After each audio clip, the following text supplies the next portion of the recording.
Hey, and welcome to another episode of How It Affects You.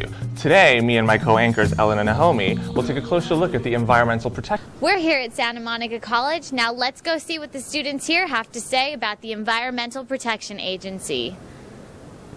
You know, thousands of species go extinct every year, plants, and if nobody's enforcing that or making sure that they regulate that, then, you know, what's the point? You know what I mean? Yeah. I know a lot about the EPA because I work for the EPA.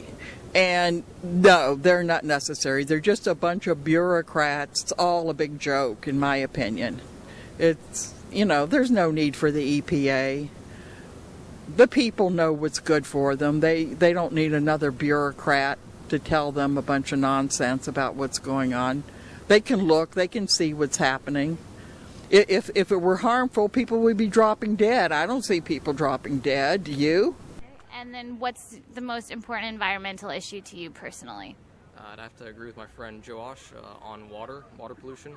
And why is that? Well, it's a basic nutrient for humans and most wildlife and animals, so I feel it's very important since it's a limited resource, you know, and pollution ruins it. Perfect. And then have you heard anything about oil fracking here in Los Angeles, and how do you feel about that? I don't feel too good about it, to be honest. I mean, you know, it's polluting water. Just they're putting water, and it's ruining. It's just ruining fresh water. So Fracking is one of the best ideas that our scientists have come up with.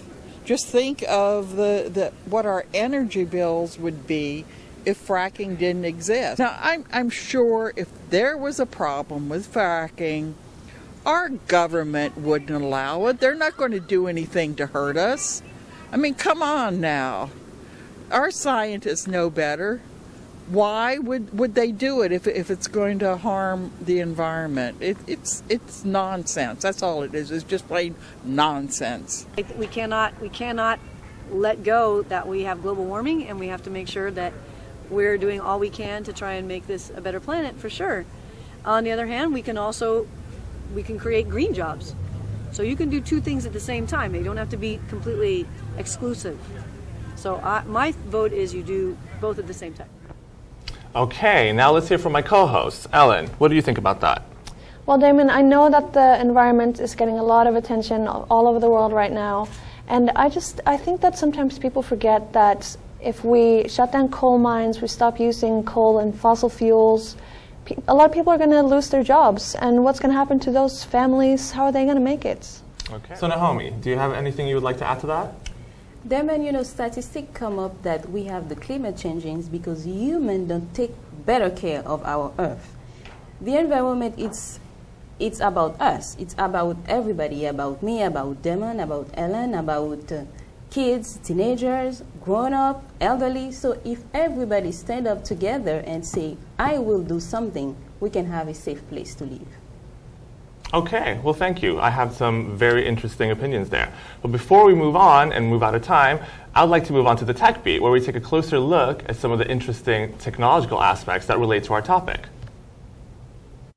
While hydraulic fracking may be breaking down the environment, Dutch tech designer Dave Hawkins has been busy working on how to piece it back together. Here's the latest on the upcoming cell phone craze.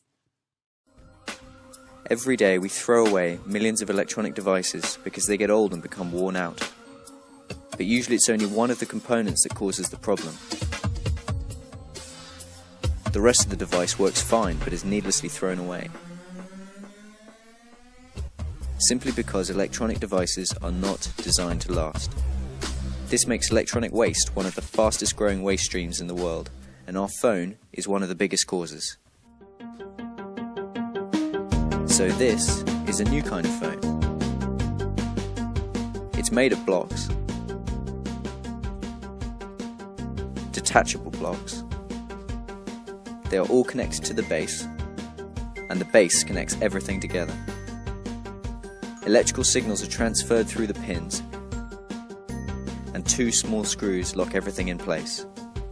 So if, for instance, your phone is getting a little slow, you can just upgrade the block that affects the speed. Or if something breaks, you can easily replace it with a new one, or update it with the latest version. Another great thing about this is, you can customize your phone. So let's say this is your phone, and you do everything in the cloud. Why not replace your storage block for a bigger battery block? If you're like this guy and love to take pictures, why not upgrade your camera? Or if you don't care about any of this stuff, you can keep it simple and get a bigger speaker. You can choose the blocks you want, support the brands you like, or even develop your own blocks. PhoneBlocks is built on an open platform where companies work together to create the best phone in the world. To set up this platform, we need to get the right companies and the right people involved. They will only get started if there is a lot of interest in a phone worth keeping. So this is the plan. To show them there is an interest for this phone, we need your voice. You can donate your social reach on the website. We gather as much people as possible. On the 29th of October, we send out the blast, all at the same time. Spreading all your voices to show the world there is a need for a phone worth keeping.